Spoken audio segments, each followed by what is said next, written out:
Hey guys, welcome to a StarCraft 2 cast. I'm Justin, and with me today is Chris, and we have a very exciting replay to share with you guys today. Yeah, definitely. We have two very, very high-level players. We have OGS, the STC, and Boxer, who isn't actually Slayer's Boxer from not the legendary StarCraft 1 player, but a newcomer who named himself after Boxer. So very interesting to see him play. Yep, he's very commonly known as Foxer, a fake Boxer. And I think we'll be referring to him as Foxer from now on. And this is a TBT map on Shakura's Plateau, and I think we'll be here for a very long macro game if this plays out like it usually does. Yeah, so TBT, typically lots of Banshee play, lots of Vikings, Siege tanks. Bio not as common because of the power of Siege tanks. Yep. So it's a very delicate balance between Marines, tanks, and Vikings, because those air units do give you more vision for siege tanks to fire, because those siege tanks can fire longer than they can see. Yeah, definitely. So, both players pretty much putting their supply depots in an identical position. Yeah, that's actually kind of scary. It's almost identical. It's kind of a pretty interesting metagame shift. You see a lot of Terran players putting it down, beside their gas earlier on when the game launched, but now they're choosing to put it behind their mineral line, maybe to stop a lot of drops coming in, because once they lift those depots, those drops will not have enough space to maneuver around. Yeah, that's true. But at the same time, that's open to a lot of Banshee harassment. Yes, yeah. On Shakura's, look at their spawn positions. One Banshee could easily fly to the other base and just start from behind. So it does look like OGS, the SDC, is coming into Foxer's base. Foxer has not scouted OGS yet. First barracks finished. Of course, Marines coming out. Yep, and it's going to be interesting to see if Foxer goes for his usual Marine heavy play. Yes, putting down. He is famous for that from the GSL, so I don't know if he's going to favor that in Terran versus Terran, or if that's just primarily his Zerg build. Definitely. Now, Foxer. Now, actually, let's take a look at Foxer's SCV scout. On this map, you cannot spawn vertical to each other. You cannot do that. Yes. And it's kind of weird to see Foxer make such a big mistake. Yeah, I guess he hasn't played on this map a lot. It wasn't a common map until a little while ago. So this replay was from a month ago, so maybe they weren't used to this map yet. Oh, so it looks like OGS is going for that fast expand command center on his natural. It's a pretty good choke, very easy to hold, and of course the natural leads into the main. So if you can hold your natural, you're good. Unless on the back of your base there are these destructible rocks, and because of the spawn points of these two players, they could potentially break these down and go from the back to each other. Yep. So Foxer has not seen that fast expand yet, but he is putting down a factory and making a barracks on his, not a barracks on his reactor, a reactor on his barracks. So we will see a very fast Marine into siege tank transition from him. But meanwhile, at the STC space, we do see triple barracks.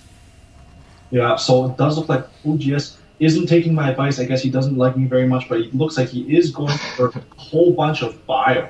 So, he's a good player, so we're going to have to see what he can come up with. But, this is pretty smart from the SDC. He does need those units to defend his expo, and, barracks units are the fastest, most cost-efficient units that he can possibly build at this stage of the game. That definitely is getting the overall command on his expansion, and back at Foxer's base is coming out with that first siege tank with the siege tech. Definitely very good timing. Is pushing out to try and see what OGS is up to. Yep, Foxer just sending 5 Marines over, not too many, not too little, and he will be able to scout the 5 Marines up by the SDC's ramp. And, he's going to start being suspicious seeing those Marines positioned like that. And, he's pulling off 2 SCVs, a siege tank, and putting on 2 more Marines. This is actually going to be a pretty big push. Yeah, so it looks like he's going to be putting on a lot of pressure. Definitely wants to do as much damage as he can. Very nice concave from the SDC, by the way. Yeah, very, very good. Good position. Poking up there with the SCV first. He does see those Marines positioned up there, and meanwhile, the SDC is sending a SCV down there himself, seeing that big push, and here comes big push. So just finished. He's able to take it. Oh, he's not able. Big shot. One shot off OGS's Marines. Didn't do quite that much damage, but now OGS is in a bit of a pinch. He can't move out because of the siege tank, and because of the choke that Boxer is in. Yep. OGS isn't going to be able to engage. Oh, so there we go. Now he's giving the Siege Tank a bit more vision. He's starting to hit the command center. I like this positioning of the Siege Tank. Foxer is totally committing to this attack. He is not putting down another command center. He's putting down another barracks. So he will be trying to end the game right here. Yeah, Stimpack going up for OGS. Definitely trying to get Stimpack as fast as possible so he can run it and just snipe that. And the bunker goes down, but very good positioning from the SDC up on top of the cliff, being able to snipe that bunker right away. Yeah, definitely very high APM from both these players.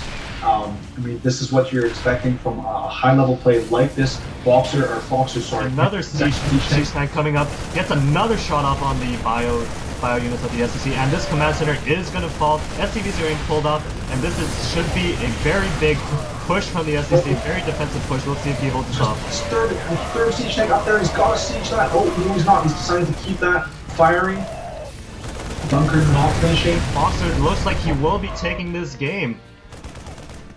Yeah, it does look like that. All 5 barracks of the SCC is producing Marines, but Foxy just has 2 main Marines, and he does have 2 siege tanks sieged up. I don't know if SCC is going to be able to hold this. As soon as the Marines pop up, they're just going to get bombarded. Yeah, I mean, Marines, light armor just destroyed by these siege tanks. Meanwhile, even more reinforcements streaming in, just so many production units coming from Foxer's base, and pulling off SCVs just for the final attack. Oh man, they're just all getting roasted. Yeah, this is pretty much an all-in from OGS. Doesn't think he's going to be. There he goes. He leaves the game. Oh. No, there wasn't a GG, but you know, I assume they're pretty friendly with each other. Maybe they're in the same room. I don't know.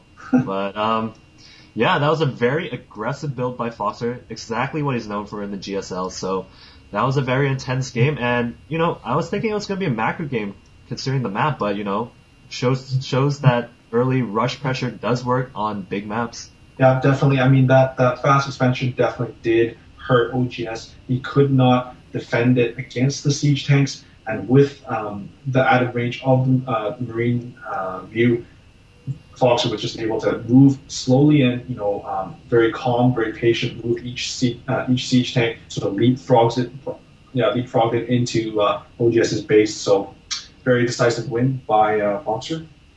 Yep, and that was another StarCraft 2 game from me and Chris. See you guys next time.